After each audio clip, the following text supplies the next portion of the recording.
இது என்ன ட்ரெயின் பார்க்குறீங்களா? இதுதான் நம்ம வந்தே பாரத். மீண்டுமா ஒரு வாய்ப்பு கிடைச்சது எனக்கு பிரயாணம் பண்ண. அங்கே போய் உட்காந்ததும் டைம்ஸ் ஆஃப் இந்தியா குடுத்தாங்க வாசிக்கிறதுக்கு. அடுத்ததா எல்லாருக்கும் வாழ்க்கையில ஒரு ஆசை இருக்கும். இது யாருன்னு பார்க்குறீங்களா? என்னை ஈன்றெடுத்த என்னோட தாயார் தான்.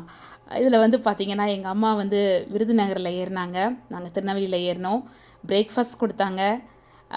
இதில் வந்து இட்லி, பொங்கல், வடை அப்படின்னு சொல்லிட்டு குடுத்தாங்க. எனக்கு ரொம்ப நாளா ஒரு ஆசைங்க. என்னுடைய அம்மாவை வந்து ஏதோ ஒரு சின்ன சின்ன ஆசைகளினால சந்தோஷப்படுத்தணும் இல்லையா? நம்மளை பெற்றெடுத்தவங்கள அப்படின்ட்டு. அவங்கள வந்து வந்தே பாரத்தில் கூட்டிகிட்டு போகணும் அப்படின்ட்டு எனக்கு ரொம்ப நாளாக ஆசை. அப்போ தான் அந்த வந்தே பாரத்தில் நாங்கள் பிரயாணம் பண்ணி கொண்டிருக்கிறத நீங்கள் பார்க்கலாம். என்னோடய கணவர் தூங்குறாங்க. என்னோடய அம்மா கூட ஜாலியாக உட்காந்துக்கிட்டு நாங்கள் 3 பேரும் ஒரே லைனில் உட்காந்துருந்தோம். நல்ல ஜாலியாக இருந்தது. அம்மா கூட பேச ஒரு நல்ல ஒரு வாய்ப்பு எனக்கு கிடைச்சது. ரொம்ப ஷார்ட் வெக்கேஷன் தான். ஆனால் அம்மா கூட ட்ரெயினில் வரும்போது ஜாலியாக பேசிட்டு வந்தேன். அம்மா என்ஜாய் பண்ணுற சின்ன சின்ன காரியங்களை நானும் என்ஜாய் பண்ணி பார்த்து ரசித்தேங்க. உங்களுக்கெலாம் இப்படி ஒரு வாய்ப்பு கிடச்சதுன்னா விட்டுறாதீங்க. உங்கள் அம்மா அப்பாவுக்கு என்ன பிடிக்குமோ அதை நீங்கள் செஞ்சு கொடுங்க. அவங்க என்ஜாய் பண்ணுவாங்க உறுதியாக. அந்த சின்ன சின்ன ஆசைகளில் நம்ம சந்தோஷம் நிறைவாக இருக்கும். உறுதியாக சொல்கிறேன் நான்.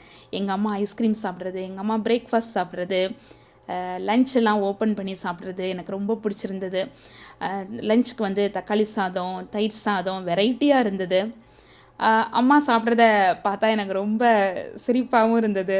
ஆனால் அம்மாவுக்கு ஐஸ்கிரீம்னால் ரொம்ப பிடிக்கும். அதனால் இது பாருங்கள், இதில் மோர் கொடுத்துருந்தாங்க. இந்த மோர் வந்து ரொம்ப சூப்பராக இருந்தது. என்னோடய ஹஸ்பண்ட் சொன்னாங்க ரொம்ப நல்லா இருந்தது அப்படின்னு. அது மாதிரி ஃபைனலாக ஒரு ஐஸ்கிரீம் கொடுப்பாங்க. ஐஸ்கிரீம் செம்ம டேஸ்ட்டாக இருந்தது. இது என்னென்னு பார்க்குறீங்களா? இது வந்து ஒரு புளித்தொக்கு, தயிர் சாதத்துக்கு ஏற்ற ஒரு தொக்கு கொடுத்தாங்க. நல்லா இருந்தது. இப்போ எங்கள் அம்மா ஐஸ்கிரீம் சாப்பிட்றத பார்க்கலாம். அவங்களுக்கு ரொம்ப பிடிச்சது ஐஸ்கிரீம். அதை நான் பார்த்து பார்த்து ரசித்தேன். எனக்கு பூ கொண்டு வந்திருந்தாங்க எங்கள் அம்மா. பாருங்கள், அம்மாவோட இந்த என்ஜாய்மெண்ட்டை பார்த்து பார்த்து நான் ரசித்தேங்க.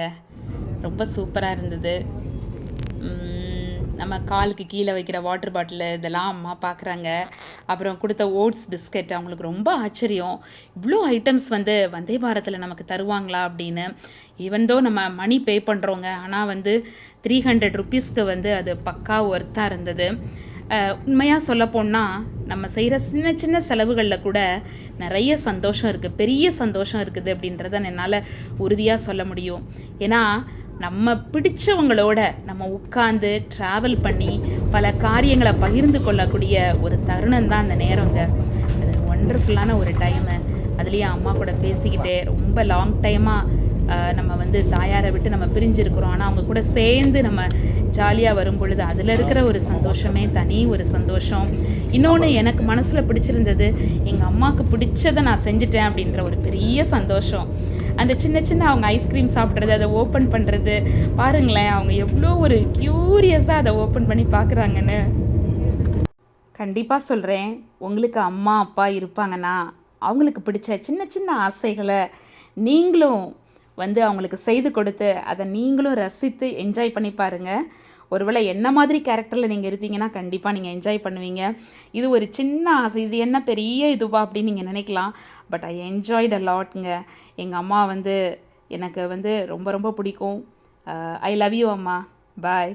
உங்களுக்கு இந்த வீடியோ பிடிச்சிருந்தேன்னா நீங்கள் கண்டிப்பாக லைக் பண்ணுங்கள், ஷேர் பண்ணுங்கள், கமெண்ட் பண்ணுங்கள். பாய் பாய்.